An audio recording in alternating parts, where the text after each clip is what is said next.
Happy Sunday, everyone. Day 27 in China is over. And I'm happy to announce that Operation Make Some Chinese Friends at Church in China is complete. Mission accomplished. I was recommended to go to a church that's actually very close to me, within walking distance, on Sunday. And the thing that surprised me most is that on Sunday, that church had like 7 or 8 different services, starting at 7, from 7 to 8, 8 to 9, 9 to 10.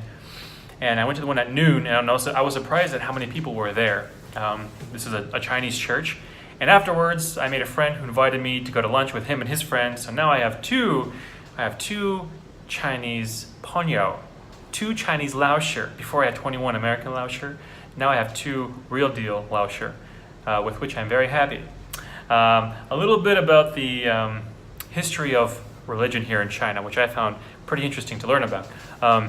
So Christianity and Christian missionaries have been in China for a very long time, mostly due to Western colonialism.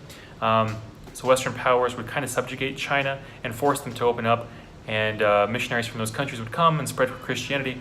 And they weren't always received well. Sometimes the Chinese people, historically, they would riot against them.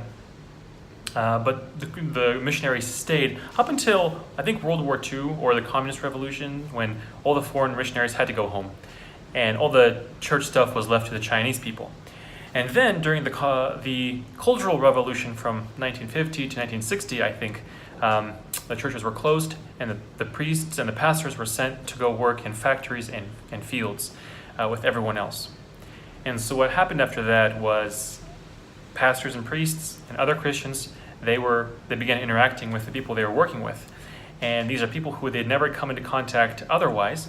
And pastors, for example, had to speak in a way to make common people understand their message.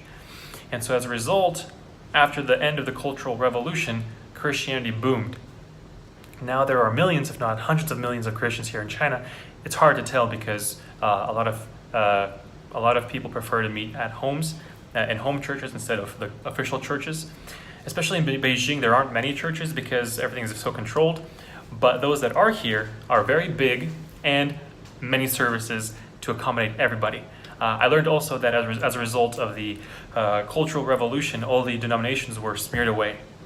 So now each church, another reason for many services is that each service has its own denomination style. So you can go to a service where the preacher is wearing a gown, and there's a traditional choir wearing gowns too.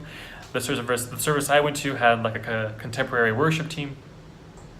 So I found that very interesting. China's now a post-denominational country. So yeah, I'm very happy with my 2 new Laoshi.